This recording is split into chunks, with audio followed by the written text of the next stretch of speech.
രണ്ടാമത്തെ എപ്പിസോഡിൻ്റെ പാർട്ട് 2ൻ്റെ തുടക്കത്തിൽ കാണിക്കുന്നത് ഇപ്പോൾ ജെയ്ക്കും ആഡിയും കൂടെ ആയിട്ട് നേരെ സൈമണിൻ്റെ മെമ്മോറിയൽ ഡേ നടക്കുന്നതുകൊണ്ട് തന്നെ സൈമണിൻ്റെ വീട്ടിലേക്ക് വരുന്നതാണ്. സൈമണും ജെയ്ക്കും കുട്ടിക്കാലത്ത് എങ്ങനെയായിരുന്നു ഫ്രണ്ട്സ് ആയിരുന്നത് അതേപോലെ ഇപ്പോഴും ഫ്രണ്ട്സ് ആയിരുന്നു എന്ന് കരുതിയിട്ടാണ് സൈമണിൻ്റെ അമ്മ ജെയ്ക്കിനെ ആ ഒരു ചടങ്ങിലേക്ക് പങ്കെടുക്കാനായിട്ട് ഇൻവൈറ്റ് ചെയ്തത്.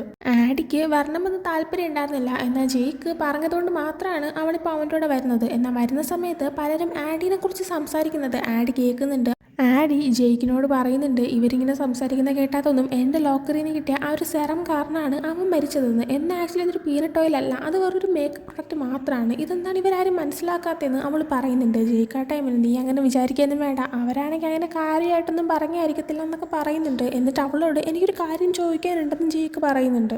ആഡി അപ്പോൾ എന്താ സംഭവം എന്ന് ചോദിക്കുന്നുണ്ട്. ആ സമയം ജെയ്ക്കാണെങ്കിൽ അത് പിന്നെ സൈമണാണെങ്കിൽ കുറച്ച് പോസ്റ്റ് അവൻ മരിക്കുന്നതിന് മുന്നേ ഇട്ടിട്ടുണ്ടായിരുന്നല്ലോ, അതിൽ ഒരു ചീറ്റിങ്ങിൻ്റെ പോസ്റ്റിൻ്റെ കാര്യം പറഞ്ഞില്ലേ, അത് ശരിക്കും കമൻസ് ഒക്കെ വായിച്ചപ്പോഴത്തേക്കും എനിക്കൊരു സംശയം തോന്നി. അതായത് ആ ഒരു ചീറ്റിങ് അത് കീലി കൂപ്പറിനെ ചീറ്റ് ചെയ്തത് തന്നെയാണെന്ന് എനിക്ക് തോന്നുന്നുണ്ടോ എന്നിങ്ങനെ ചോദിക്കുന്നുണ്ട്. ഫസ്റ്റ് അവൻ ചോദിക്കാനായിട്ട് തുടങ്ങിയപ്പോഴത്തേക്കും അവളെങ്ങാനും ചീറ്റ് ചെയ്തത് അവൻ മനസ്സിലാക്കിയിട്ടാണോ ചോദിക്കുന്നതെന്ന് ആഡ് പേടിച്ചിട്ടുണ്ടായിരുന്നു. എന്നാൽ കീലിയുടെ കാര്യമാണ് ചോദിക്കുന്നതെന്ന് മനസ്സിലാകുമ്പോൾ അവൾക്കൊരു ആശ്വാസമാവുന്നുണ്ട്.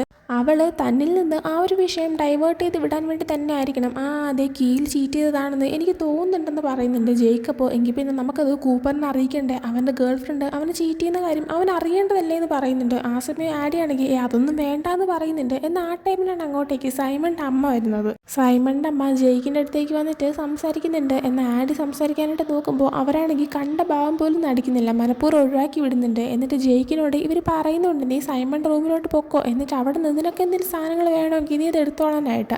അങ്ങനെ ജെയ്ക്ക് സൈമണിൻ്റെ അമ്മയുടെ കൂടെ സൈമണിൻ്റെ റൂമിലേക്ക് പോവാണ്. ആഡി താനും വരാമെന്ന് പറയുന്നുണ്ട്. എന്നാൽ സൈമണിൻ്റെ അമ്മയ്ക്ക് അത് ഇഷ്ടമല്ലാത്തതുകൊണ്ട് തന്നെ ജെയ്ക്ക് നീ ഇവിടെ നിൽക്കുക ഞാൻ വരാമെന്നും പറഞ്ഞിട്ടാണ് പോകുന്നത്. ആ സമയം തന്നെ അങ്ങോട്ടേക്ക് ആ ഒരു സൈമണിൻ്റെ കൂട്ടുകാരായിട്ടുള്ള ജന വന്നിട്ടുണ്ടായിരുന്നു. ജന നോക്കുമ്പോൾ ആഡി അവിടെ നിൽക്കുന്ന കാണുന്നുണ്ട്. അപ്പോൾ തന്നെ ആഡിയുടെ അടുത്ത് നീ ഇവിടെ എന്താടി ചെയ്തതിങ്ങനെ ചോദിക്കുന്നുണ്ട്. ജനയുടെ കണ്ണിൽ ആഡിയോ ഇവരിൽ ആരോ തന്നെയാണ് സൈമണിനെ കൊന്നിരിക്കുന്നത്. അപ്പോൾ ആഡിയാണെങ്കിൽ ഞാനിവിടെ വന്നതിൽ എന്താ പ്രശ്നം, ഞാനങ്ങനെ വഴക്കുണ്ടാക്കാൻ വന്നതല്ലല്ലോ എന്നൊക്കെ പറയുന്നുണ്ട്. ആ സമയം തന്നെയാണ് അങ്ങോട്ടേക്ക് നേറ്റും വരുന്നത്. നേറ്റിനെയും കാണുമ്പോൾ താനൂടെ എന്താ ചെയ്യുന്നതെന്ന് ജന ചോദിക്കുന്നുണ്ട്. ആ സമയം നേറ്റ് ബിസിനസ്സിന് വന്നതാണ്, ഞാൻ മാത്രമല്ല പലരും ഇവിടെ അതിന് വേണ്ടി വന്നിട്ടുണ്ടായിരിക്കും എന്നൊക്കെ പറഞ്ഞിട്ട് നേറ്റാണെങ്കിൽ മൈൻഡ് ചെയ്യാത്ത രീതിയിൽ തന്നെ നിൽക്കുന്നുണ്ട്. ആ സമയമാണ് ബ്രോൺവിനെയും കാണിക്കുന്നത്. ബ്രോൺവിൻ മേവുമായിട്ട് അങ്ങോട്ടേക്ക് വന്നിട്ടുണ്ടായിരുന്നു. മേവി ഇങ്ങനെ ചുറ്റും നോക്കുന്ന സമയത്ത് ആ കൂട്ടത്തിൽ നിൽക്കുന്ന പല ആൾക്കാരെയും അവർക്ക് അറിയത്തില്ലായിരുന്നു. അതുകൊണ്ട് തന്നെ ഇവരൊക്കെ ആരാണ് ഇങ്ങനെ ചോദിക്കുന്ന സമയത്ത് അതെല്ലാം ക്യാമ്പയിൻ ഡോണേഴ്സ് ആണെന്ന് ബ്രോൺ പറഞ്ഞു കൊടുക്കുന്നുണ്ട്. ആ ടൈമിലാണ് മേവ് ഒരാൾ ഫുഡും കൊണ്ട് പോകുന്നത് കാണുന്നത്. അപ്പോഴത്തേക്കും ഞാൻ പോവുകയാണെന്ന് പറഞ്ഞിട്ട് അവളൊരു ഫുഡിൻ്റെ പുറകെ പോകുന്നുണ്ട്. ആ സമയമാണ് ബ്രോൺവിൻ നേറ്റിനെ കാണുന്നത്. നേറ്റ് ഒരു പയ്യനോട് ഇങ്ങനെ സംസാരിച്ചുകൊണ്ടിരിക്കുന്ന കാണുമ്പോഴത്തേക്കും അവൾ നേറ്റിനെ തന്നെ ഇങ്ങനെ നോക്കി നിൽക്കുന്നുണ്ട്. എന്നാൽ ആ ടൈമിലാണ് അവൾ ശ്രദ്ധിക്കുന്നത് നേറ്റ് ആ ഒരു പയ്യനോട് സംസാരിക്കുക മാത്രമല്ല ആരും കാണാതെ ഒരു ഡ്രഗ്സിൻ്റെ പാക്കറ്റ് ആ ഒരു പയ്യൻ്റെ കയ്യിൽ കൊടുക്കുന്നുണ്ട്. അത് കാണുമ്പോൾ അവൻ എപ്പോഴും ഡ്രഗ്സ് സെല്ല് ചെയ്യുന്നുണ്ടെന്ന് നമുക്ക് മനസ്സിലാക്കാൻ പറ്റുന്നുണ്ട്. അങ്ങനെ അത് ഇഷ്ടപ്പെടാതെ അവൾ അവിടെ നിന്ന് പോകുന്നുണ്ട്. അതേസമയം ആഡീനെ കാണിക്കുകയാണെങ്കിൽ അവളിപ്പോൾ എന്തെയാണെന്ന് അറിയുന്നത് അതിങ്ങനെ നിൽക്കുന്ന സമയത്താണ് സൈമണിൻ്റെ കേസ് അന്വേഷിക്കുന്ന ആ ഒരു ഡിറ്റക്റ്റീവിനെ അവൾ അവിടെ വെച്ച് മീറ്റ് ചെയ്യുന്നത്. അതേസമയം അവരെ കണ്ണിപ്പെടാതിരിക്കാനായിട്ട് അവൾ പെട്ടെന്ന് എസ്കേപ്പ് ആവാൻ നോക്കുന്നുണ്ട്. അവൾ അതിന് വേണ്ടിയിട്ട് നേരെ സൈമണിൻ്റെ റൂമുള്ള സ്ഥലത്തേക്കാണ് പോകുന്നത്. അവളങ്ങനെ ആ ഒരു ഡോറിനകത്തേക്ക് കയറുമ്പോൾ അവളുടെ ബോയ് ഫ്രണ്ട് ജെയ്ക്ക് മാത്രം അവിടെ നിൽക്കുന്നുണ്ടായിരുന്നു. അവനിങ്ങനെ ഓരോ സാധനങ്ങൾ നോക്കിക്കൊണ്ടിരിക്കുമായിരുന്നു. അവളങ്ങനെ എന്തെങ്കിലും കിട്ടുമെന്ന് നോക്കുമ്പോൾ എനിക്കൊരു കാര്യം കിട്ടിയെന്ന് ഇങ്ങനെ ആ സീരിയസ് ആയിട്ടുള്ള രീതിയിൽ ഇങ്ങനെ പറയുന്നുണ്ട്. ആ സമയം എങ്ങാനും സൈമണിൻ്റെ ഡയറിയാണോ കണ്ടുപിടിച്ചത്, താൻ ചീറ്റ് ചെയ്ത കാര്യം മനസ്സിലാക്കിയിട്ടാണോ അവൻ ഈ സംസാരിക്കുന്നതെല്ലാം തന്നെ അവൾ വിചാരിക്കുന്നുണ്ട്. എന്നാൽ പെട്ടെന്നാണ് അവൻ തിരിയുന്ന ടൈമിൽ കയ്യിരുന്നത് ഒരു ഗെയിമിംഗ് സെറ്റായിരുന്നു. അവനാണെങ്കിൽ എനിക്കൊരു ഗെയിമിംഗ് സെറ്റ് കിട്ടി, ഇതെന്തായാലും ഞാൻ വീട്ടിൽ കൊണ്ടുപോകാൻ പോകണമെന്നൊക്കെ പറയുന്നുണ്ട്. ആ സമയം ആഡിക്ക് അത് സൈമണിൻ്റെ ഡയറി അല്ലാന്ന് മനസ്സിലാക്കുമ്പോൾ സമാധാനമാവുന്നുണ്ട്. അത് മാത്രമല്ല ജെയ്ക്കിനോട് പറയുന്നുണ്ട് നീ ഇതിങ്ങനെ കൈ പിടിച്ചുകൊണ്ടിരിക്കുന്ന ആരെങ്കിലും കാണുന്നുണ്ടെങ്കിൽ അവരെല്ലാം തെറ്റിദ്ധരിക്കാനേ നിൽക്കത്തുള്ളൂ, നീ ഇതുകൊണ്ട് വണ്ടിയിൽ ഇഷ്ടം വരാനായിട്ട്. അങ്ങനെ ജെയ്ക്ക് നീ പറയുന്നത് ശരിയാണെന്ന് പറയുന്ന ശേഷം അവൻ നേരെ വണ്ടിയിലേക്ക് കൊണ്ടുവയ്ക്കാനായി പോകുന്നുണ്ട്. ജെയ്ക്ക് പോയിന്ന് ഉറപ്പ് വരുന്നതും ആഡി ആ റൂമിൻ്റെ ഡോർ ചാരി ഇടുന്നുണ്ട്. എന്നിട്ട് പെട്ടെന്ന് തന്നെ അവൾ ആ റൂമൊത്ത് അന്വേഷിക്കാനായി തുടങ്ങുന്നുണ്ട്. അന്വേഷിക്കുന്ന സമയത്ത് കിട്ടുന്ന ബുക്കെല്ലാം തന്നെ ഓപ്പൺ ചെയ്ത് നോക്കുന്നുണ്ട്, ഏതെങ്കിലും പേജിൽ അവൻ എന്തെങ്കിലും എഴുതി വെച്ചോ എന്നൊക്കെ അറിയാനായിട്ട്. അങ്ങനെ നോക്കിക്കൊണ്ടിരിക്കുന്ന സമയത്താണ് രണ്ടുപേരും സംസാരിച്ച് ആ റൂമിലേക്ക് നടന്നു വരുന്ന സൗണ്ട് അവൾക്ക് കേൾക്കാനേ പറ്റുന്നുണ്ട്. ആഡിക്ക് എസ്കേപ്പ് ആവാൻ നേരമില്ല, അതുകൊണ്ട് തന്നെ അവൾ അവിടെ ടേബിളിൻ്റെ അടിയിൽ കയറി മറങ്ങിയിരിക്കുന്നുണ്ട്. എന്നാൽ അതേസമയം ആ റൂമിലേക്ക് കയറി വന്നത് സൈമണിൻ്റെ അമ്മയും പിന്നെ ആ ഒരു കേസ് അന്വേഷിക്കുന്ന ഡിറ്റക്റ്റീവ് ആയിരുന്നു. ആ ഒരു ഡിറ്റക്റ്റീവ് ആണെങ്കിൽ ഞാനാണെങ്കിൽ കുറച്ച് അന്വേഷണങ്ങളൊക്കെ നടത്തുന്നുണ്ട്. ആ ഒരു ആഡി എന്ന് പറഞ്ഞ പെൺകുട്ടിയില്ലേ, അവളുടെ ലോക്കറിൽ നിന്ന് കിട്ടിയ ഒരു പ്രോഡക്റ്റ് അതും പിന്നെ അതേപോലെ തന്നെ സൈമൺ മരിക്കാൻ കാരണമായ ആ ഒരു പീനട്ട് ഓയിലും രണ്ടും കൂടെ വെച്ചിട്ട് ടെസ്റ്റ് ചെയ്ത് നോക്കിയിട്ടുണ്ടായിരുന്നു. എന്നാൽ മാച്ച് അല്ല. പക്ഷേ എന്ന് വെച്ചിട്ട് ആ പെൺകുട്ടി കൊല ചെയ്തിട്ടില്ല എന്ന് നമുക്ക് വിശ്വസിക്കാൻ പറ്റത്തില്ല. എൻ്റെ സംശയം ഒന്നില്ല ആ 4 പേര് അവരിൽ ആരെങ്കിലുമാണ് കൊന്നത്, അല്ലെങ്കിൽ അവർ 4 ഒരുമിച്ച് പ്ലാൻ ചെയ്താണ് കൊന്നത്. അക്കാര്യത്തിൽ എനിക്ക് നല്ല സംശയമുണ്ടെന്ന് പറയുന്നുണ്ട്. ഇതെല്ലാം തന്നെ ആഡി കേൾക്കുന്നുണ്ടായിരുന്നു. എന്നാൽ അതേസമയം ആഡി നോക്കുമ്പോൾ അവൾ കൊണ്ടുവന്ന ബാഗ്, അവളുടെ ബാഗ് ആ ഒരു ടേബിളിൻ്റെ അടിയിലായിരുന്നില്ല, ടേബിളിൻ്റെ പുറത്തായിട്ട് കിടക്കുമായിരുന്നു. അവളാണെങ്കിൽ ആരും കാണാതെ എത്തിയെടുക്കുന്നുണ്ട്. എന്നാൽ അവൾ ഉപയോഗിക്കുന്ന ടാബ്ലറ്റ്, ആ ടാബ്ലറ്റ് ബാഗിൽ താഴേക്ക് വീണിട്ട് അത് അവിടെ തന്നെ കിടക്കുകയാണ്. അതും അവൾ എങ്ങനെയൊക്കെ എത്തിയെടുക്കാൻ ശ്രമിക്കുന്നുണ്ട്. എന്നാൽ ആ ടൈമിന് തന്നെ സൈമണിൻ്റെ അമ്മ അടുത്തേക്ക് വന്നിരിക്കുന്നുണ്ട്. എന്നാൽ അവർ ആ ഒരു ബോട്ടിൽ കാണുന്നില്ല. അങ്ങനെ അവർ നീങ്ങുന്നതും അവൾ പെട്ടെന്ന് അതും എടുത്ത് വെച്ച് മറങ്ങിയിരിക്കുന്നുണ്ട്. സൈമണിൻ്റെ അമ്മയും അവർ ഡിറ്റക്റ്റീവും ആ റൂമിൽ നിന്ന് പോയി കഴിയുമ്പോഴത്തേക്കും ആഡിയും പതുക്കെ ആ റൂമിൽ നിന്ന് പുറത്തേക്ക് വരുന്നുണ്ട്. അങ്ങനെ അവരെല്ലാവരും ഹാളിലേക്ക് വന്നിരിക്കുന്ന സമയത്ത് സൈമണിൻ്റെ അച്ഛനും അമ്മയും കൂടെ ആയിട്ട് എല്ലാവരെയും സംസാരിക്കാനായിട്ട് വിളിച്ചു ചേർക്കുന്നുണ്ട്. ഭയങ്കര എന്തോ ചടങ്ങ് നടത്തുന്ന അല്ലെങ്കിൽ ഒരു ക്യാമ്പയിൻ നടത്തുന്ന പോലെയൊക്കെയാണ് അവർ സംസാരിക്കാൻ തുടങ്ങുന്നത്. അത് മാത്രമല്ല, ഈ ഒരു സൈമണിൻ്റെ മെമ്മോറിയൽ ഡേ അവരാണെങ്കിൽ പൈസ ഉണ്ടാക്കാനായിട്ട് കുറച്ച് പൊളിറ്റിക്കൽ ലീഡേഴ്സിനെ പോലത്തെ ആൾക്കാരെ വിളിച്ചിട്ട് അങ്ങനെ എന്തെങ്കിലും മീറ്റിങ്ങും കാര്യങ്ങളും കൂടെ നടത്തുന്നുണ്ടായിരുന്നു. സംഭവം അവയർനെസ് ക്രിയേറ്റ് ചെയ്യാൻ വേണ്ടിയിട്ട് ക്യാമ്പയിൻ ഡോണേഴ്സ്, ലോക്കൽ പിന്നെ ലീഡേഴ്സ് അങ്ങനെയുള്ളവരെയൊക്കെ ആയിരുന്നു വിളിച്ചിട്ടുണ്ടായിരുന്നത്. എന്നാൽ ജനയ്ക്ക് ഇതുമായിട്ട് അങ്ങോട്ട് അക്സെപ്റ്റ് ചെയ്യാൻ പറ്റാത്തൊരു സിറ്റുവേഷൻ ആയതുകൊണ്ടാണ് അവൾ അവിടെ വെച്ചിട്ട് എല്ലാവരുടെയും മുന്നിൽ ദേഷ്യം ഉണ്ടെന്നുള്ള രീതിയിൽ തന്നെ കാണിച്ചിട്ട് അവൾ നടന്നു പോകുന്നത്. എന്നാൽ അതൊന്നും മൈൻഡ് ചെയ്യാതെ സൈമണിൻ്റെ അമ്മ സംസാരിക്കാനേ തുടങ്ങുന്നുണ്ട്. അതേസമയം ബ്രോൺവിൻ ഇതിൻ്റെ ഇടയിൽ ആഡിയുടെ അടുത്തേക്ക് പോയ ശേഷം നേറ്റിനെ വിളിച്ചുകൊണ്ട് മുകളിലേക്ക് വരാനായി പറയുന്നുണ്ട്. അതേപോലെ തന്നെ ഇവളെന്ന് നേറ്റിനോടും പറയുന്നുണ്ട്. അങ്ങനെ അവർ നാലുപേരും മുകളിൽ വെച്ച് മീറ്റ് ചെയ്യാനായിട്ട് അങ്ങോട്ടേക്ക് നടന്നു പോവാണ്. അതേസമയം ജന ദേഷ്യത്തിൽ നടന്നു പോയിക്കൊണ്ടിരുന്നത് ബില്യാർഡ് റൂമിലേക്കായിരുന്നു. ബില്യാർഡ്സ് കളിക്കുന്ന ആ ഒരു റൂമിലേക്ക് ചെന്ന് നോക്കുന്ന സമയത്ത് അവിടെ മേവു ഇരിക്കുന്ന കാണുന്നുണ്ട്. അങ്ങനെ മേവു അവളും സംസാരിക്കാനേ തുടങ്ങുന്നുണ്ട്. ആ സമയം ജനയുടെ അടുത്ത് നീ ഇത്രയും ദേഷ്യപ്പെടേണ്ട കാര്യമില്ല എന്നൊക്കെ മേവു പറയുമ്പോഴത്തേക്കും സൈമൺ ജീവനോടെ ഉണ്ടെങ്കിൽ ഇവർ ഈ ചെയ്യുന്ന കാര്യം സൈമൺ ഒരിക്കലും ഇഷ്ടപ്പെടത്തില്ല. അവൻ്റെ മെമ്മോറിയൽ ഡേയിൽ അവരാണെങ്കിൽ ഇങ്ങനെ ക്യാമ്പയിൻ ഹോൾഡേഴ്സിനെ കൊണ്ടുവന്നിട്ട് ഒരു പൊളിറ്റിക്കൽ ഫണ്ട് റൈസർ നടത്താമെന്നൊക്കെ പറഞ്ഞ കാര്യം അത് അവന് ഒരിക്കലും ഇഷ്ടപ്പെടുന്നൊരു കാര്യമല്ലാന്ന് ജന പറയുന്നുണ്ട്. ആ സമയം തന്നെ മേവ് ഫുഡ് കഴിക്കാനുള്ള ഉദ്ദേശത്തിലായിരുന്നു. അതുകൊണ്ട് തന്നെ മേവ് ഇതൊക്കെ കേട്ടിട്ട് നമുക്ക് എന്തായാലും ഫുഡിൽ കോൺസെൻട്രേറ്റ് ചെയ്യാന്ന് പറയുന്നുണ്ട്. ആ സമയം ജനയാണെങ്കിൽ ആർക്കും തന്നെ സൈമണിനെ ഇഷ്ടമല്ല, ഇവിടെ വന്നേക്കുന്ന ഒരാളും സൈമണിനെ സ്നേഹിച്ചിട്ടില്ല എന്ന് പറയുന്നുണ്ട്. ആ സമയം മേവ് അതൊരിക്കലും സത്യമായിട്ടുള്ളൊരു കാര്യമില്ല എന്നും അവളോട് തിരിച്ചു പറയുന്നുണ്ട്. ഇതേ സമയം ബ്രോൺവിൻ, നേറ്റ്, കൂപ്പർ, ആഡി ഇവരെ നാലുപേരെയും കാണിക്കുകയാണെങ്കിൽ അവർ സംസാരിക്കാനായിട്ട് നേരെ സൈമണിൻ്റെ റൂമിലേക്കാണ് വന്നു നിന്നത്. അവിടെ വരുന്ന സമയത്ത് ആഡി പറയുന്നുണ്ട് നമ്മളിവിടെ നിൽക്കാൻ പാടില്ല, പ്രശ്നമാവുമെന്ന്. ആ സമയം തന്നെ ബ്രോൺവിൻ അവരുടെ അടുത്ത് മൂന്നുപേരെടുത്തും നിങ്ങൾക്ക് ഡിറ്റൻഷൻ തന്ന ടീച്ചർ ആരാണെന്ന് ചോദിക്കുന്നുണ്ട്. അത് മിസ് ആവേരിയാണെന്ന് അവർ പറയുന്നുണ്ട്. അത് മാത്രമല്ല ബ്രോൺവിനും അതേ സെയിം ടീച്ചർ തന്നെയാണ് ഡിറ്റൻഷൻ കൊടുത്തത്. അപ്പോൾ ബ്രോൺവിൻ അത് കേട്ടതിന് ശേഷം പറയുന്നുണ്ട് എനിക്ക് നല്ല ഉറപ്പുണ്ട് ആരോ ഒരാൾ നമ്മളെ മനഃപൂർവ്വം ബാക്കിയുള്ളതിൽ നിന്ന് സെപ്പറേറ്റ് ചെയ്തിട്ട് ഈ ഒരു കേസിൽ കൊടുക്കാൻ നോക്കുന്നതാണ്. അങ്ങനെ ചെയ്യുന്ന വ്യക്തി ഒരുപക്ഷെ വിചാരിച്ചിട്ടുണ്ടായിരിക്കണം സൈമൺ മരിക്കുന്നതിന് മുന്നേ ഇട്ട ആ ഒരു അവസാനത്തെ 4 പോസ്റ്റ്, ആ പോസ്റ്റിൽ പറയുന്നത് ഒരുപക്ഷെ നമ്മളെക്കുറിച്ചായിരിക്കും അല്ലെങ്കിൽ നമ്മളെ റിലേറ്റ് ചെയ്തിട്ടായിരിക്കുമെന്ന്. അതുകൊണ്ട് തന്നെ ആയിരിക്കണം നമ്മളെ അവരാണെങ്കിൽ ഇങ്ങനെ സെപ്പറേറ്റ് ചെയ്തിട്ട് ഇതിൽ കൊടുക്കാൻ നോക്കിയെന്ന് അവൾ പറയാണ്. ആ സമയം ഇത് കേട്ടുകൊണ്ടിരിക്കുന്ന കൂപ്പർ ആഡിയുടെ അടുത്ത് നീയാണെങ്കിൽ വെനേസയുടെ അടുത്ത് കുറേ കാര്യങ്ങൾ ഇങ്ങനെ സംസാരിച്ചുകൊണ്ടിരിക്കുന്നതൊക്കെ ഞാൻ കേട്ടിട്ടുണ്ടായിരുന്നു. അപ്പോൾ വെനേസ എങ്ങാനും ആണോ ഈ ഒരു കാര്യങ്ങളെല്ലാം തന്നെ വേറെ ആരെങ്കിലും അറിയിക്കുന്നത്, അവളെ നിനക്ക് വിശ്വാസം ഉണ്ടോ എന്ന് ഇങ്ങനെ ചോദിക്കുമ്പോഴത്തേക്കും എനിക്ക് നല്ല ഉറപ്പുണ്ട് എന്നാലും വെനേസയും ജയിക്കും ഒരിക്കലും ഇങ്ങനെ ചെയ്യത്തില്ല എന്ന് ആഡി പറയുന്നുണ്ട്. എന്നാൽ അതേസമയം അവക്കാണെങ്കിൽ ബ്രോൺവിൻ്റെ എന്നെ വിശ്വാസമില്ലെന്നും പറയുന്നുണ്ട്. അത് കേൾക്കുമ്പോൾ ബ്രോൺവിൻ്റെ ദേഷ്യം വന്നിട്ട് ബ്രോൺവിനാണെങ്കിൽ നീ ഇങ്ങനെ ഡയലോഗ് അടിക്കാൻ കണ്ടാൽ തോന്നും എൻ്റെ ലോക്കറിൽ നിന്നാണ് ആ ഒരു പീനട്ട് ഓയിൽ കിട്ടിയത്, പീനട്ട് ഓയിൽ കിട്ടിയത് എൻ്റെ ലോക്കറിൽ നിന്നല്ല നിൻ്റെ ലോക്കറിൽ നിന്നാണ് നമ്മൾ പറയുന്നുണ്ട്. ആഡിയ സമയം എന്ന് വെച്ചിട്ട് അവനെ കൊന്നത് ഞാനല്ല എന്ന് പറഞ്ഞിട്ട് പ്രശ്നം ഉണ്ടാക്കാനായിട്ട് വരുമ്പോഴത്തേക്കും ഇതിൻ്റെ ഇടയിൽ കയറിയിട്ട് ആ ഒരു പ്രശ്നം തടയുന്നുണ്ട് നേറ്റും കൂപ്പറും. ആ സമയം കൂപ്പറാണെങ്കിൽ ആഡിയുടെ അടുത്ത് നീ വലിയ ഗോസിപ്പൊന്നും പറഞ്ഞില്ല എന്നൊന്നും കാണിക്കണ്ട, നീ വെനേസയുടെ അടുത്ത് പോയിട്ട് കീലി എന്നെ ചീറ്റ് ചെയ്തതാണെന്ന് സംസാരിച്ചല്ല ഞാൻ അറിഞ്ഞു എന്നൊക്കെ പറയുന്നുണ്ട്. അത് കേൾക്കുമ്പോൾ ആഡിക്ക് പിന്നെ എന്ത് പറഞ്ഞെന്ന് അറിയത്തില്ല. അത് മാത്രമല്ല അവനാണെങ്കിൽ ബ്രോൺവിനോടും പറയുന്നുണ്ട് സൈമൺ മരിച്ചല്ലോ, അതാകുമ്പോൾ പിന്നെ ഇനി നിനക്ക് ഇവിടുത്തെ ടോപ്പ് സ്റ്റുഡൻ്റായി മാറാനായിട്ട് പറ്റുമല്ലോ, നിനക്ക് ഗുണമുള്ള ഒരു കാര്യമല്ലേ എന്ന്. ആ സമയം ബ്രോൺവിനാണെങ്കിൽ നമുക്ക് പോലീസിൻ്റെ അടുത്തേക്ക് പോയിട്ട് കാര്യങ്ങളെല്ലാം തുറന്ന് പറയാം, അവർ നമ്മളെ ഹെൽപ്പ് ചെയ്യുമായിരിക്കും എന്ന് പറയുമ്പോൾ കൂപ്പറാണെങ്കിൽ എന്ത് ഹെൽപ്പ് ചെയ്യുന്നത്, നമ്മൾ 4 പേരിൽ ആരെങ്കിലും ഒരാളാണ് ചെയ്തതെന്ന് പറഞ്ഞിട്ട് മിക്കവാറും നമ്മൾ 4 പേരെയും കൊടുക്കും, അതല്ലെങ്കിൽ 4 പേരിൽ ആരോ ചെയ്ത് ബാക്കിയുള്ള 3 പേരും കൊടുക്കാൻ നോക്കി എന്നൊക്കെ പറഞ്ഞിട്ട് അവരാണെങ്കിൽ നമ്മളെ തന്നെ ഇത് കൊണ്ടിട്ട് തരുമെന്ന് പറയുന്നുണ്ട്. ആ സമയം അത് ഇട്ടിട്ട് നേറ്റും അതുപോലെ തന്നെ പറയുന്നുണ്ട്. അദ്ദേഹം ബ്രോണിനാണെങ്കിൽ പിന്നെ ഈ പറയുന്ന ഡയലോഗ് കേട്ടാൽ തോന്നുന്നു നീയാണെങ്കിൽ തെറ്റും കുറ്റമൊന്നും ചെയ്തിട്ടില്ല, നിനക്ക് എന്താ പേടിയുണ്ടോ എന്നൊക്കെ അവനോട് ഇങ്ങനെ ചോദിക്കുന്നുണ്ട്. ആ സമയം നേറ്റ് കുറച്ച് മുന്നേ വരെ ഞാൻ പേര് കൂളാണെന്നൊക്കെ ആയിരുന്നല്ലോ ഡയലോഗ്, ഇപ്പോൾ എന്തോട്ട് ഇങ്ങനെ ചോദിക്കാമെന്ന് പറയുമ്പോൾ അത് പിന്നെ സൈമണിൻ്റെ മെമ്മോറിയൽ ഡേയിൽ വന്നിട്ട് കണ്ടവർക്കെല്ലാം തന്നെ ഡ്രഗ്സ് കൊടുക്കലല്ലേ നിന്റെ പരിപാടി എന്ന് അവൾ പറയുന്ന സമയത്ത് നേറ്റാണെങ്കിൽ ഈ ഡയലോഗ് അടിക്കുന്നത് തൊട്ടാൽ തോന്നും നീയാണെങ്കിൽ ഒരു കുറ്റവും ചെയ്തിട്ടില്ല, നീ ഒരു കുറ്റവും ചെയ്തിട്ടില്ലേ എന്നിങ്ങനെ ബ്രോൺവിനോട് ചോദിക്കുന്നുണ്ട്. അതിനും ബ്രോൺവിന് ഒരു മറുപടി ഉണ്ടായിരുന്നില്ല. ആ സമയം തമ്മിൽ തല്ലാതിരിക്കാനായിട്ട് ആഡി പെട്ടെന്ന് അവൾ നേരത്തെ ആ ഒരു ഡിറ്റക്റ്റീവും സൈമൺ തമ്മിൽ സംസാരിച്ചത് കേട്ടതുകൊണ്ട് തന്നെ അവളിപ്പോൾ പറയുന്നുണ്ട് പോലീസുകാർ വിചാരിക്കുന്നത് നമ്മൾ 4 ഒരുമിച്ചാണ് സൈമണിനെ കൊന്നേന്നുള്ളതാണെന്ന്. അത് കേൾക്കുമ്പോൾ അവരാണെങ്കിൽ നീ എന്തായി പറയുന്നത് വയ്ക്കുമ്പോൾ അതെ അങ്ങനെയാണ് വിചാരിക്കുന്നത്, സോ നമ്മൾ സൂക്ഷിക്കണമെന്ന് പറഞ്ഞ ശേഷം അവൾ ആ റൂമിൽ നിന്ന് ഇറങ്ങി പോകുന്നുണ്ട്. പിന്നെ ഓരോരുത്തരായിട്ട് അവളുടെ പുറകെ അവിടെ നിന്ന് പോകുന്നുണ്ട്. അതിനുശേഷം പിന്നെയാണ് ബ്രോൺവിൻ പുറത്തേക്ക് ഇങ്ങനെ ഇറങ്ങിയിട്ടുണ്ട് എന്തോ ചിന്തിക്കുന്ന സമയത്ത് അവളുടെ ഫ്രണ്ട് ഇവാൻ അങ്ങോട്ടേക്ക് വരുന്നുണ്ട്. ഇവാൻ വന്നിട്ട് ഞാൻ ഇപ്പോൾ നിനക്ക് കേൾക്കുന്ന കള്ളം പറഞ്ഞതേ ഉള്ളൂ, നിന്റെ പാരൻസ് നീ എവിടെ പോയതാണെന്ന് ചോദിച്ചു പോകും, ഞാൻ ബാത്റൂമിൽ പോയതാണെന്ന് പറഞ്ഞു. എന്നാൽ നീ ശരിക്കും നേറ്റിൻ്റെ കൂടെ സംസാരിക്കാനായിട്ട് പോയത് ഞാൻ കണ്ടിട്ടുണ്ടായിരുന്നു. ഇനി ഒരിക്കലും അവനോട് സംസാരിക്കത്തില്ല, അവനൊരു മോശം പയ്യനാണ്, അങ്ങനെയാണ് ഇങ്ങനെയാണെന്നൊക്കെ നീ പറഞ്ഞിട്ട് നീ തന്നെ നിന്റെ വാക്ക് തെറ്റിച്ച് അവനോട് സംസാരിക്കാനായിട്ട് പോകാണെന്ന് ചോദിക്കുമ്പോൾ ബ്രോണിലാണെങ്കിൽ ഓ ഞാൻ വാക്ക് തെറ്റിച്ചാണ് പ്രശ്നം എന്നൊക്കെ ഇങ്ങനെ തമാശക്കൊക്കെ ഇങ്ങനെ ചോദിക്കുന്നുണ്ട്. ആ സമയം ഇവാനാണെങ്കിൽ ഞാനും നേറ്റും സിമിലർ ആയിട്ടുള്ള പയ്യന്മാരല്ലാന്ന് എനിക്ക് നന്നായിട്ട് അറിയാം, അവൻ്റെ മുടി അടിപൊളിയാണ്, സ്റ്റൈൽ അടിപൊളിയാണ്, അവൻ ഭയങ്കര കൂളാണ്. ജയിലിലുള്ള പയ്യന്മാരൊക്കെ കൂളായിരിക്കും, പക്ഷെ എന്ന് വെച്ചിട്ട് അവൻ ജയിലിൽ പോയ ഒരുത്തനാണ്, അത് നീ മറക്കരുത്. അവനൊരു മോശക്കാരനാണ്. നീ അവൻ്റെ കൂടിക്കഴിഞ്ഞാൽ ഒരു പക്ഷേ നിന്റെ ജീവിതം തന്നെ താഴേക്ക് പോകാൻ ചാൻസ് ഉണ്ട്. നിനക്കത് പറഞ്ഞത് എനിക്ക് തീരെ ആഗ്രഹമില്ല, കാരണം നീ ബെസ്റ്റ് ആയിട്ടുള്ള ഒന്നിനെയാണ് ഡിസേർവ് ചെയ്യുന്നത്. ഞാൻ വെറുതെ ബുക്കിൻ്റെ അകത്ത് മാത്രം ഇരിക്കുന്ന ഒരു പഠിപ്പി അങ്ങനെയൊക്കെ ആയിരിക്കാം, പക്ഷെ നിനക്ക് നല്ലൊരാളെ കിട്ടണമെന്നാണ് എൻ്റെ ആഗ്രഹം എന്ന് പറയുന്നുണ്ട് ബ്രോൺവിനപ്പോൾ. അത് കേൾക്കുമ്പോഴത്തേക്കും ഭയങ്കര മനസ്സിലൊരു സന്തോഷം ഒക്കെ തന്നെ തോന്നുന്നുണ്ട്. അവൾ അവനോട് ക്ലോസ് ആയി വന്ന ശേഷം അവരൊന്ന് കിസ് ചെയ്യുന്നുണ്ട്.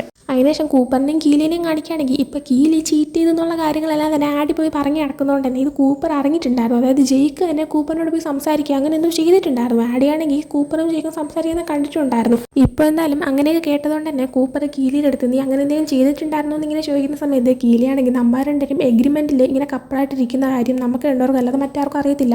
നിന്നെ എനിക്ക് അത്രയും വിശ്വാസമുള്ളതുകൊണ്ടാണ് എൻ്റെ എല്ലാ കാര്യങ്ങളും ഞാൻ ഷെയർ ചെയ്യുന്നതും നിന്നെ ഞാൻ ഇവിടെ ഹെൽപ്പ് ചെയ്യുകയൊക്കെ ചെയ്യുന്നതും. പക്ഷേ അതേപോലെ തന്നെ നീയാണെങ്കിൽ ഞാൻ അറിയാണ്ട് മറ്റാരും ഡേറ്റ് ചെയ്തില്ലാന്നും എന്നെ ചീറ്റ് ചെയ്തില്ലാന്നും എനിക്ക് നല്ല ഉറപ്പുണ്ട്. അതേപോലെ തന്നെ ഞാനും നിന്നോട് അങ്ങനെയൊന്നും ചെയ്യത്തില്ല എന്ന് അവൾ പറയുന്നുണ്ട്. ആ സമയം കൂപ്പർ എന്നാ ഓക്കെ എന്നൊക്കെ പറഞ്ഞിട്ട് ചിരിക്കുന്നുണ്ട്. എന്നാൽ ആക്ച്വലി അവനാണെങ്കിൽ ചെറിയൊരു കുറ്റബോധം പോലെ ഉണ്ടായിരുന്നു. കാരണം അവൾ അറിയാണ്ടാണ് അവനൊരു പയ്യനെ ഡേറ്റ് ചെയ്തുകൊണ്ടിരുന്നത്. ഈവൻ ദോ ഇവർ രണ്ടുപേരും ഒരു റിയൽ റിലേഷൻഷിപ്പിലല്ല, എഗ്രിമെൻ്റ് ആണെങ്കിൽ പോലും ഇങ്ങനെ ഒരു കരാർ ഉണ്ടായിരുന്നിട്ടും അവനാണെങ്കിൽ തെറ്റിച്ചു. അപ്പോൾ അവളിങ്ങനെ പറയുമ്പോഴത്തേക്കും അവനൊരു കുറ്റബോധം തോന്നുന്നുണ്ടെങ്കിലും അവനതിപ്പോൾ പുറത്ത് പറയാനായിട്ട് തയ്യാറാവുന്നില്ല. അതേസമയം തന്നെ ഇവർ ഈ സംസാരിക്കുന്ന കാര്യം തന്നെ സൈഡിൽ നിന്നിട്ട് ആഡി കാണുന്നുണ്ടായിരുന്നു.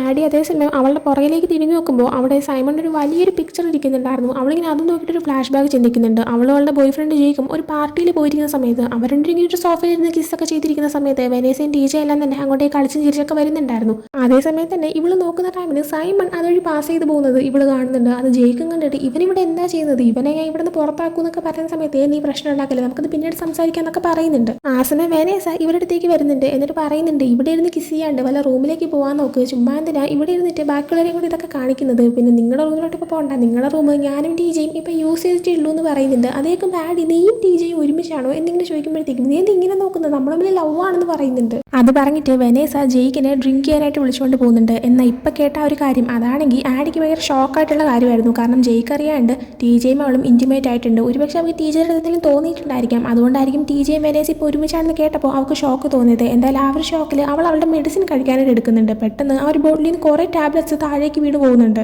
അതെല്ലാം തന്നെ അവൾ എടുത്ത് വയ്ക്കാനായിട്ട് തുടങ്ങുന്ന സമയത്താണ് സൈമൺ അവളുടെ അടുത്തേക്ക് വന്നിരിക്കുന്നത്. ആ സമയം അവളാണെങ്കിൽ എന്താണ് നോക്കുന്നത്, എന്ത് പറ്റി, ഞാൻ ഈ ഗുളിക കഴിക്കുന്നത് ഇനിയിപ്പോൾ നിന്റെ ആ ഒരു ആപ്പിൽ പോസ്റ്റ് ചെയ്യാനാണോ, ഇത് അത്രയ്ക്ക് വലിയ ന്യൂസ് ഒന്നും അല്ല എന്ന് പറയുന്നുണ്ട്.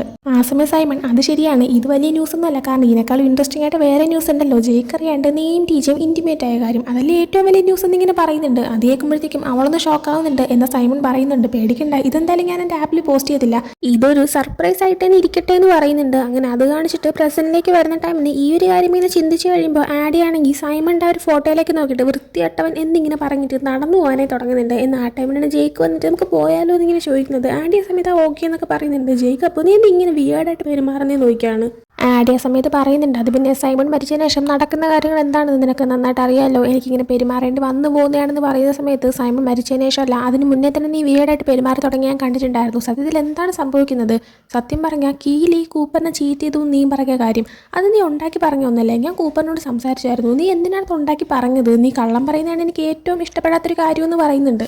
ആഡിയ സമയം ഐ എം സോറി എന്നിങ്ങനെ പറയുമ്പോഴത്തേക്കും സത്യത്തിൽ എന്താ സംഭവം, നീ എന്താണെന്ന് വെച്ചാൽ തുറന്നു പറയുമോ, നമുക്ക് സംസാരിക്കാം, നീയാണോ ചീറ്റ് ചെയ്തത്, ആ പോസ്റ്റിൽ ഉദ്ദേശിച്ചത് നിന്നെയാണോ എന്നിങ്ങനെ ചോദിക്കുന്നുണ്ട്. ആ സമയം ആഡി അല്ല, അത് പിന്നെ ആ ഒരു പോസ്റ്റിൽ ഉദ്ദേശിക്കുന്നത് എന്നെയാണെന്നല്ലോ, നീ തെറ്റിദ്ധരിച്ചാലോ എന്ന് കരുതിയിട്ടാണ് കീലിയുടെ പേര് ഞാൻ പറഞ്ഞത്, നമ്മൾ തമ്മിലുള്ള ഒരു ബന്ധം ഒന്ന് സംഭവിക്കാതിരിക്കാൻ വേണ്ടിയിട്ട് ഞാൻ പറഞ്ഞു പോയതാണെന്ന് പറയുന്നുണ്ട്. ജയിക്കപ്പോൾ ശരി എന്നാൽ കുഴപ്പമില്ല നീ വാന്ന് പറഞ്ഞിട്ട് അവളെ കൊണ്ട് പോകാനായി തുടങ്ങുന്നുണ്ട്. എന്നാൽ ആ ടൈമിനാണ് ആഡിക്ക് ബ്രൗണിലൊരു മെസ്സേജ് അയച്ചിട്ട് നീ പറഞ്ഞില്ല ആ ഒരു പോലീസുകാർ നമ്മളെ 4 പേരും ഒരുമിച്ച് സസ്പെക്ട് ചെയ്യുന്നതാണ് പറഞ്ഞത്, അതിനെക്കുറിച്ച് എനിക്ക് കൂടുതൽ സംസാരിക്കാനുണ്ടെന്ന് പറയുന്നുണ്ട്. അതിനുശേഷം കാണിക്കുന്ന നേറ്റിനെയാണ്. നേറ്റ് ഇപ്പോൾ ബ്രോൺവിൻ്റെ അടുത്തും കൂപ്പറിനോടും ആഡിയുടെ അടുത്തുമായിട്ട് നമുക്കൊരു പഴയ തിയേറ്ററിൽ വെച്ച് ഇങ്ങനെ മീറ്റ് ചെയ്യാമെന്ന് പറഞ്ഞിട്ടുണ്ടായിരുന്നു. അങ്ങനെ അവൻ അവിടെ എത്തുന്ന ടൈമിന് ബാക്കി 3 പേരും ഓൾറെഡി അവിടെ എത്തിയിട്ടുണ്ടായിരുന്നു. നീ വരാൻ പറഞ്ഞിട്ട് നീ തന്നെ ലേറ്റായോ എന്ന് അവരിങ്ങനെ ചോദിക്കുന്നുണ്ട്. ആ സമയത്ത് തന്നെ ആഡി ഈ സ്ഥലം നിനക്ക് ഇങ്ങനെ അറിയാമെന്ന് അവനോട് ചോദിക്കുകയാണ്. ആസമൻ നേറ്റ് പറയുന്നുണ്ട്, മുമ്പ് എൻ്റെ അമ്മ പഴയ ക്ലാസിക് സിനിമ കാണാനായിട്ട് എപ്പോഴും ഇവിടെ വരുമായിരുന്നു എന്ന്. ആ ടൈമിന് കൂപ്പർ ശരിയെന്ന് ഓക്കെ നമ്മൾ എന്താണ് ഇവിടെ ഡിസ്കസ് ചെയ്യാൻ പോകുന്നതെന്ന് ഇങ്ങനെ ചോദിക്കുന്ന സമയത്ത് ബ്രോൺവിൻ പറയുന്നുണ്ട്, ആരോ നമ്മൾ മനഃപൂർവ്വം കുടിക്കിയതാണ്, നമുക്കത് ഒരുമിച്ച് നിന്നിട്ട് കണ്ടുപിടിക്കാൻ തന്നെ വേണം, ഇല്ലെങ്കിൽ ശരിയാവത്തില്ല എന്ന്. ആ സമയം കൂപ്പർ, അല്ല നിന്നെ ഞാൻ എങ്ങനെ വിശ്വസിക്കും, നിന്നെ എന്ത് കണ്ടിട്ടാണ് ഞാൻ വിശ്വസിക്കേണ്ടതെന്ന് ഇങ്ങനെ ചോദിക്കുന്നുണ്ട്. ബ്രോൺവിൻ അപ്പോൾ ഓക്കെ ഞാനിപ്പോൾ നിങ്ങളോട് കള്ളം പറഞ്ഞിട്ടുണ്ടായിരുന്നു ഒരു കാര്യത്തിൽ, അത് ഞാൻ ഇപ്പോൾ തുറന്നു പറയാനായിട്ട് പോവാണ്. സൈമൺ ഇട്ട ഒരു പോസ്റ്റ് അതിലൊരെണ്ണം എന്നെക്കുറിച്ച് തന്നെയാണ്, ഞാൻ ചെയ്തൊരു തെറ്റ് തന്നെയാണ് അവൻ പറയാനായിട്ട് പോയെന്ന് പറയുന്നുണ്ട്. ആ സമയം അവർ മൂന്നുപേരും നീ എന്ത് തെറ്റാണ് ചെയ്തതെന്ന് ചോദിക്കുന്നുണ്ട്. ബ്രോൺവിൻ അപ്പോൾ അതിപ്പോൾ എനിക്ക് ഷെയർ ചെയ്യാനായിട്ട് പറ്റത്തില്ല എന്ന് പറയുന്നുണ്ട്. കൂപ്പർ അപ്പോൾ നിനക്ക് അവനെ കൊല്ലാനായിട്ടൊരു മോട്ടീവ് ഉണ്ട്, പക്ഷേ സത്യം പറയുകയാണെങ്കിൽ അവനിട്ട പോസ്റ്റുകളിൽ ഒന്നുപോലും എന്നെക്കുറിച്ച് പറയുന്നതാണെന്ന് എനിക്ക് തോന്നുന്നില്ല, എന്നെക്കുറിച്ച് ഉണ്ടാക്കി പറഞ്ഞത് മാത്രമാണ് അവിടെ ഉള്ളത്. അതായത് ആടി പറഞ്ഞു കീലിയും ഞാനും ചീറ്റിങ് ചെയ്തു എന്നുള്ള കാര്യം, പക്ഷേ അത് വെറും അവൾ ഉണ്ടാക്കി പറഞ്ഞൊരു കാര്യം മാത്രമാണെന്ന് പറയുന്നുണ്ട്. ഇത് കേട്ടുകൊണ്ടിരിക്കുന്ന ആടി അത് പിന്നെ ഞാൻ എനിക്ക് അങ്ങനെയൊക്കെ ചെയ്തു പോയതാണ് എന്നൊക്കെ അവൾ എന്ത് പറഞ്ഞെന്ന് അറിഞ്ഞുകൂടാതെ എന്തൊക്കെയോ പറഞ്ഞുണ്ടാക്കുന്നുണ്ട്. അപ്പോൾ ഇത് കേൾക്കുന്ന കൂപ്പറൊക്കെ നീ എന്താണ് ഇങ്ങനെ പേടിക്കുന്നത്, നീ ശരിക്കും എന്തെങ്കിലും ചെയ്തു എന്ന് ചോദിക്കുന്നുണ്ട്. അങ്ങനെ ആടി ഓക്കെ ഞാൻ സമ്മതിച്ചു, ഞാൻ ജയിക്കിനെ ചീറ്റ് ചെയ്തു. അവനാണെങ്കിൽ സമ്മർ വെക്കേഷന് ഗ്രീസിൽ പോയിരുന്ന ടൈമിന് അവനവർ സമ്മർ മൊത്തം എന്നെ കോൺടാക്ട് ചെയ്തില്ല. ഞാൻ മെസ്സേജ് അയച്ചു, ഞാൻ കോൾ ചെയ്തു, അവൻ യാതൊരു കോൺടാക്റ്റും എനിക്ക് തന്നില്ല. ഞാൻ വിചാരിച്ചു അവൻ എന്നെ ബ്രേക്കപ്പ് ചെയ്തു എന്ന്. എനിക്ക് നല്ല സങ്കടം ഉണ്ടായിരുന്നു, എനിക്ക് നല്ല ദേഷ്യം ഉണ്ടായിരുന്നു. അവിടെ തന്നെ TJ ഉണ്ടായിരുന്നു. ജയിക്കിനോട് ആ ഒരു മൊമെൻറ്റിൽ തോന്നിയ ഒരു ദേഷ്യത്തിൽ ഞാൻ TJയുമായിട്ട് ഇൻറ്റിമേറ്റ് ആയി, അങ്ങനെ പറ്റിപ്പോയി, ഞാൻ അവനെ ചീറ്റ് ചെയ്തു എന്ന് പറയുന്നുണ്ട്. ആ സമയം കൂപ്പർ ചെന്നിട്ട് കുഴപ്പമില്ല പേടിക്കണ്ട, ഇക്കാര്യം മറ്റാർക്കും അറിയത്തില്ല എന്നിങ്ങനെ പറഞ്ഞിട്ട് അവളെ സമാധാനിപ്പിക്കുന്നുണ്ട്. ആ സമയത്തും അതെ അവൻ പറയുന്നത് ശരിയാണ്, ഈ കാര്യം അറിയാമെന്നുണ്ടായിരുന്ന സൈമൺ അവനിപ്പോൾ മരിച്ചുപോയി, ഇനി ഈ രഹസ്യം ആർക്കും തുറന്നു പറയാനായിട്ട് പറ്റത്തില്ല.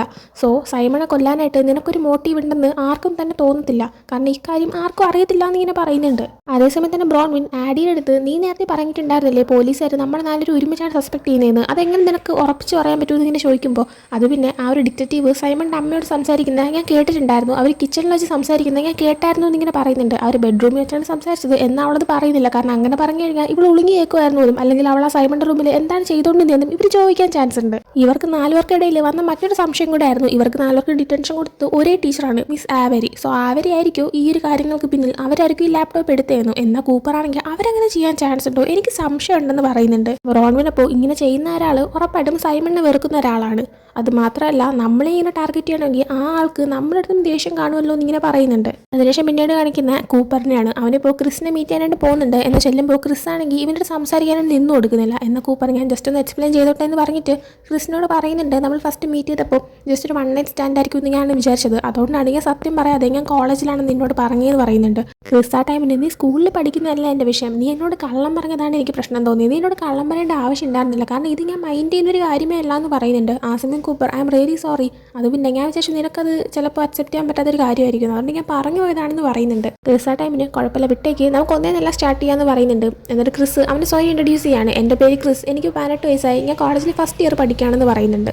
അത് കേട്ടിട്ട് കൂപ്പറും പറയുന്നുണ്ട്, ഹായ് ക്രിസ്, എൻ്റെ പേര് കൂപ്പർ എന്നാണ്, ഞാനിപ്പോൾ സ്കൂളിൽ ഫൈനൽ ഇയർ സീനിയറായിട്ട് പഠിക്കുന്നുണ്ട്, എനിക്ക് 3 ആഴ്ച കഴിയുമ്പോൾ 18 വയസ്സാവും എന്ന് പറയാണ്. ആ സമയം ക്രിസ് 3 ആഴ്ച കഴിയുമ്പോൾ 18 വയസ്സാവും, അപ്പോൾ പിന്നെ നിനക്ക് എന്ത് ഗിഫ്റ്റാണ് തരേണ്ടത് ഞാൻ ആലോചിക്കേണ്ടിയിരിക്കുന്നുണ്ടല്ലോ എന്ന് പറയുന്നുണ്ട്.